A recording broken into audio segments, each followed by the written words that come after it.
이동희 차장. 네. 저 연천 지역 예전에 취재를 많이 해보셨는데 저쪽에 항상 이런 일이 터지면 긴장감이 크죠? 그렇습니다. 뭐 북한에서 과거에는 사실 언론에 보도되지 않게 그런 긴장한 사소한 도발들이 꽤 많이 있었기 때문에 어릴 때부터 저런 그 북한 행태를 잘 봐온 주민들이기 때문에 이렇게 급박한 상황이 닥쳐도 크게 동요하거나 하진 않습니다. 예. 그리고 북한에 대해서 어떤 사람들인지 아주 명확히 알고 있어서 다른 어느 지역보다도 반공의식이라든가 아니면 이렇게 국가가 위기에 닥쳤을 때 어떤 모습을 보여야 되는지 아주 잘 대응을 하고 있는 분들이라고 할 수 있겠습니다. 그런데 김포에서 어제 보니까 좀 생뚱맞은 일이 벌어졌더라고요. 그렇습니다. 어제 그 TV 화면을 통해서 많은 분들이 보셨을 텐데요. 지금 북한이 뭐 포격을 하겠다 이런 것 때문에 상당히 예민해 있는 상황인데 이 심야에 불꽃놀이를 하는 바람에 펑펑 이 소리 때문에 북한의 공격이 일어난 것 아니냐 이렇게 놀란 주민들이 뭐 겁도 먹고 또 관할 당국에 어떤 일이냐라고 신고하는 지금 화면에 보시는 것처럼 어제 김포 호수공원이 개장했다라고 해서 축하하는 그런 행사가 열렸는데요. 거기에서 이렇게 많은 주민들이 한 2만 명이나 몰렸다고 합니다. 그래서 행사라는 것까지는 좋았는데 하필 북한에서 포격을 하겠다라고 예고를 하고 있는 상황에서 저런 소음과 함께 행사가 열어졌기 때문에 주민들이 크게 놀랄 수밖에 없는 그런 상황이었습니다. 예. 정말 정신 바짝 차려야 될 텐데 저런 행동이 지금 가당키나 한 일인지 모르겠습니다. 양욱 위원께서는 어떻게 보십니까? 그러니까 이게 지자체라고 하는 것이요. 사실은 뭐 그냥 행정만 하는 곳이 아니라 이 주민의 안전을 보호해야 될 책임이 있는 곳입니다. 그렇죠. 그런데 예. 지금 상황이 시국이 이런 시국인데 지금 불꽃놀이를 하면은 이것이 지금 혹시 전쟁이 아닐까 이렇게 놀랄 사람이 있다는 것을 생각조차 못했다. 예. 이런 것도 문제고 그다음에 보십시오. 지금 보면은 당장 대피시설 같은 데 보면 제대로 뭐 식수라든가 이런 것들 아니면 TV라든가 아니면 전화 연결 이런 거 제대로 안 돼 있는 거 이 책임 누구에게 있습니까? 이거 다 지자체 책임입니다. 그러니까 결국은 뭐냐면 안보 의식의 가장 뭐 바탕을 뭐 국민 얘기하지만 국민에게 필요한 안보 서비스를 제공하는 것 예. 이것이 정부가 해야 될 일 중에 하나고 그 정부 중에는 지자체도 포함이 돼 있다는 것이죠. 예. 자, 북한에서도 지금 이번 사태에 대해서 예의주시하고 있고 뭐 북한의 대남 방송을 통해서 여러 가지 얘기들이 또 흘러나오고 있습니다. 북한에서도 황당한 주장들을 지금 펴기 시작했다고 하는데 얼마나 황당한지 일단 직접 한번 확인을 해보시죠. 지금 이 시각 남조선에서는 전쟁 공포증이 만유되고 있으며 부산에 있는 한 예비군 훈련소에서는 우리 공화국의 중대 입장이 발표되자 예비군 훈련에 동원되었던 사람들 중 절반 이상이 훈련장을 이탈하여 집으로 도망가는 일이 벌어졌습니다. 집으로 가겠다는 생각에 스스로 자기의 신체를 자해하는 현상까지 나타났다고 증언했습니다. 한편 인천에 있는 한 백화점에서는 아침부터 사람들이 몰려와 라면과 음료수, 식용 기름 등을 무더기로 사가고 있으며 이로 인해 상점 안은 일대 수라장이 되었다고 합니다. 질서를 유지하기 위해 경찰이 긴급 출동하는 등 혼란이 끊기지 않고 있습니다. 온화한 공항에서는 예약된 손님들보다 3 내지 4배나 많은 사람들이 외국으로 가는 비행기표를 사기 위해 길게 줄을 서고 있으며 암시장에서는 외국행 비행기표가 본 가격의 10배 이상의 값으로 거래되고 있다고 합니다. 예, 저희가 듣고 있는 거하고 전혀 다른 얘기를 하고 있는데 전옥현 차장이 무슨 의도가 숨겨져 있을까요?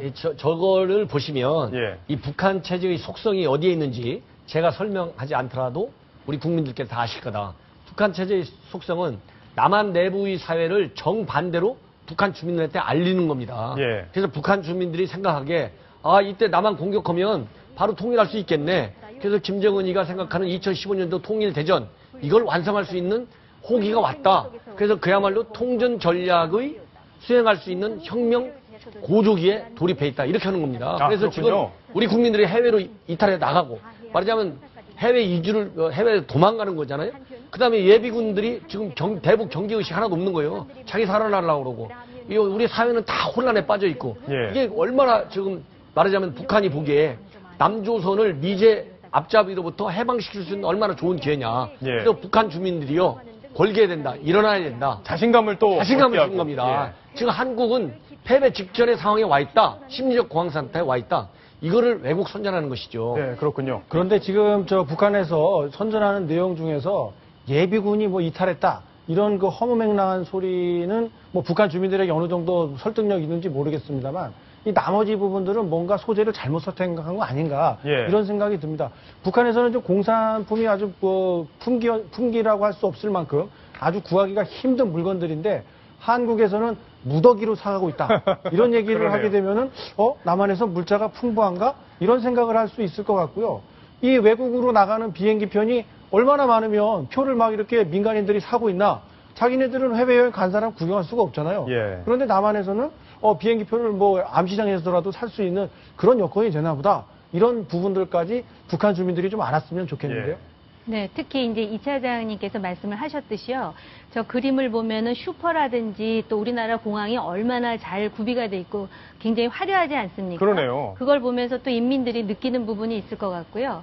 그리고 북한의 인민들을 나눌 때 평양과 평양 외의 인민들로 나누는데 평양에 있는 250만은 사실은 김정은에 대해서 엄청난 공포를 갖고 있고요. 예. 평양 외 사람들은 지금 먹고 사는 것 자체가 굉장히 그 척박한 환경이거든요. 근데 저런 그 그림을 방송으로 보낸다는 것은 제가 볼 때는 인민들에게 독려한다기보다는 김정은에게 보여주기 위한 화면이 아닌가 이런 생각도 듭니다. 예. 그러니까 그만큼 독재자이고 정상적이라고 할 수 없습니까? 그 심기를 보좌하는 저런 화면을 자꾸 내서 그렇군요. 방송하는 게 아닌가 이런 생각을 해봤습니다. 예. 자, 지금 접촉이 계속 진행되고 있고, 이제 3시간 반, 접촉한 지 3시간 반이 지나고 있습니다. 어떤 결과가 나오는지 아직까지 정부에서는 이렇다 할 지금 발표 내용을 내놓지 않고 있는 상황인데, 좀 걱정스러운 거, 아까도 말씀드렸지만, 이 잠수함이 6.25 이후에 이탈률이 최대치다. 그래서 무려 70여 대 중에 50여 대가 지금 탐지가 안 되고 있는 상황이다. 예. 그런 거잖아요. 그럼 이 잠수함들이 혹시라도 회담이 결렬됐을 경우 무슨 공격을 한다든지 이런 게 지금 제일 걱정되는 상황인데 양욱 연구위원께서 정리를 해주시죠. 자, 일단 이렇게 잠수함들이 배치가 되고 나면은 우리 군도 당연히 경계태세를 높일 수밖에 없습니다. 예. 그래서 일단 해군이 일단 들어갈 때 대잠 태세를 통해서, 그래서 예를 들어서 P3 해상 초계기라든가 우리가 부족하면 하다못해 주한미군 것이라도 동원을 하거나 아니면 미군의 증강 전력까지 동원해서 훑어 나가면 되는 것이고요. 지금 우리가 요청을 하면 미국에서 도와줍니까? 예, 지금 도와줄 수 있는 전력들이 충분히 전개가 되어 그래요? 있습니다. 예. 지금 뭐 예를 들어서 그 주일 미군 기지에도 많은 수가 배치가 되어 있고요. 근데 한 가지 주의할 것은 지금 북한의 잠수함들이요, 우리 영화에서 보는 것 같은 핵 잠수함이 아닙니다. 예. 잠수함들이 보통 작전할 수 있는 기간이 한 일주일 정도밖에 되지 않습니다. 그럼 뭐냐면 되려 이런 상황을 질질 끌면은 북한의 입장에서는 이걸로 공격할 수 있는 기회나 시간이 줄어들 수밖에 없고, 그 다음에 또 저 잠수함들이 특징이 뭐냐면 디젤 잠수함입니다. 디젤 잠수함은 아주 구형의 디젤 잠수함인데 하루에 한 번, 이틀이나 하루에 한 번 정도 부상을 해야 됩니다. 바로 그 부상하는 시기가 탐지를 하고 공격하기 아주 좋은 시기라는 겁니다. 그렇군요. 그래서 우리 영화에서 보는 것 같은 핵잠수함처럼 내내 바닥에 있는 것이 아니기 때문에 그렇게까지 겁을 낼 필요는 없고요. 그리고 이렇게 잠수함이 이렇게 배치된 것은 사실은 커다란 북한의 전략의 흐름으로 보셔야 된다는 겁니다. 목함질의 도발서부터 이런 포격 도발, 그 다음에 이런 그 잠수함, 그 다음에 좀 있으면 나오면 아마 미사일을 해상으로 발사한다거나 굉장히 여러 가지 위협적인 행동을 할 겁니다. 이것 자체는 결국은 북한이 이러한 그 남북 간의 이 긴장 상태를 최대한 높여서 자신들에게 관심을 집중하고, 예. 그 다음에 뭐 최종적으로는 뭐 예를 들어서 뭐 주한미군을 철수시킨다는 그런 목적들을 뭐 가기 위한 어떤 그런 압박의 수단. 그래서 그것을 그 군사적인 목표로는 한미 군사연습을 중지시키고, 확성기 방송을 중지시키고, DMZ의 주도권을 가져오고, NLL의 주도권을 가져오고, 이런 식의 흐름 중에 하나라. 이렇게 예. 보시면 되겠습니다. 지금 저런 게 구형 잠수함을 가지고 70여 척 중에 50여 척을 어디론가 이동시켰다. 이런 내용이 지금 확인이 되고 있는데, 또한 반대쪽으로 살펴보자면 북한이 저런 구형 모델을 가지고 어떤 대대적인 도발하기 쉽지 않은 상황이 맞다면 오히려 이런 긴장 상태에서 한미 공조 군사력이 집중이 되고 있는 상황에서 예. 오히려 자기네들 해군 기지에 잠수함이 모여 있다가 어떤 한미 간의 그런 한미와 북한 간의 군사적인 충돌이 있을 경우에는 한 번에 모두 다 괴멸될 수 있다. 이런 두려움 때문에 오히려 산계에서 어디론가 분산 배치한 것 아니냐. 예. 이런 해석도 가능할 수 그럴 수 있을 것 있겠네요. 같습니다. 자, 양욱 위원. 근데 지금 잠수함이 이 NLL을 넘어왔을 가능성에 대해서 지금 배제할 수 없다는 게 우리 정부의 입장인데, 예. 만에 하나 내려왔어요, NLL을. 예. 침범했습니다. 예. 그런데 우리한테 발견이 됐어요. 예. 한미 초계기들이 발견했어요. 그럼 바로 공격해도 문제 없습니까? 전혀 문제가 없죠. 왜냐하면 전혀 없습니까? 우리의 영해 안쪽에 들어와서 예. 작전을 하고 있다. 이게 사실 북한 잠수함인지 뭔지 모릅니다. 우리 입장에선.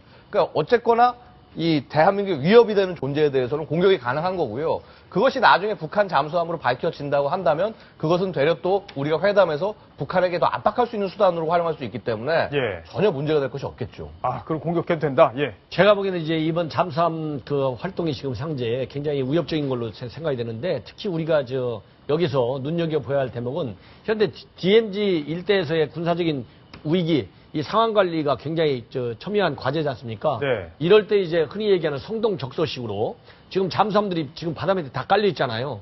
그 NLL을 넘어왔을 가능성도 충분히 있다. 거기에 대한 대응을 해야 되는데 어떤 문제가 있느냐? 지금 북한은 NLL을 그 분쟁 수역해가지고 NLL 해상 경계선 변경하는 것이 최대의 목표거든요.